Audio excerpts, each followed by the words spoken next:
Good morning. It's Wednesday morning, Veterans Day. I want to wish all of our veterans serving and who have served a very happy Veterans Day and say thank you for your service. We're here this morning at 285 Montauk Highway in Moriches.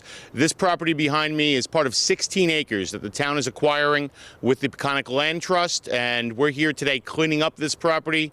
As you watch this video and you pan through, many of you who even live in the area may not know the property. This is covered in carnival equipment, abandoned trailers, a lot of junk, a lot of debris. All the structures are coming down. This is all going to be cleaned up, and this property includes the eastern branch of the Forge River.